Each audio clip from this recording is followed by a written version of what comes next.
யாரும் சொல்றான்னு தெரியல, அவரை சொல்றாரு என்னமோ. களத்துல யாரு இல்ல, அவர் தான் இல்ல. திடீர்னு களத்துக்கு வர்றாரு, திடீர்னு களத்துக்கு வரல. நாங்க எல்லாரும் ஒருவேளை எங்களை சொல்லலைங்க அவரு. ஏன்னா நாங்க இத்தனை கட்சியில இத்தனை மாவட்டங்கள்ல ஆட்சியில இருக்கோம். உலகத்துல உள்ள மக்கள் எல்லாம் பாரத பிரதமர் தான் எங்க பிரதமரா வரணும்னு சொல்லி கொண்டிருக்கிறாங்க. தமிழ்நாட்டுல 18% வாக்குகளை வாங்கி இருக்கிறோம். நாங்க தேர்தலில் நின்று கொண்டு இருக்கிறோம். அப்புறம் களத்துல இல்லாததுன்னா அவர் தான் சொல்றாரோ என்னமோ. அதாவது அவரோட திமுக எதிர்ப்பை நான் வரவேற்கிறேன். நிச்சயமா திமுக எதிர்க்கப்பட வேண்டிய கட்சி.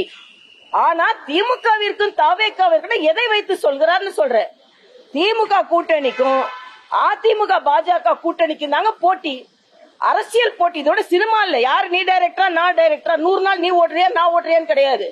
ஆக 10 வயசுல இருந்து சினிமால நடிக்கிற உங்களுக்கே இணைப்பு இருக்கும் பொழுது, தொடர்ந்து அரசியல் களத்துல இருக்கிறவங்களுக்கு எவ்வளவு இணைப்பு இருக்கும், மக்களோட இணைப்பு இருக்கும். அதனால இன்னைக்கு பேசுறது எல்லாமே மத்திய பாரதிய ஜனதா கட்சி மக்களுக்கு செய்து கொண்டிருக்கிறது.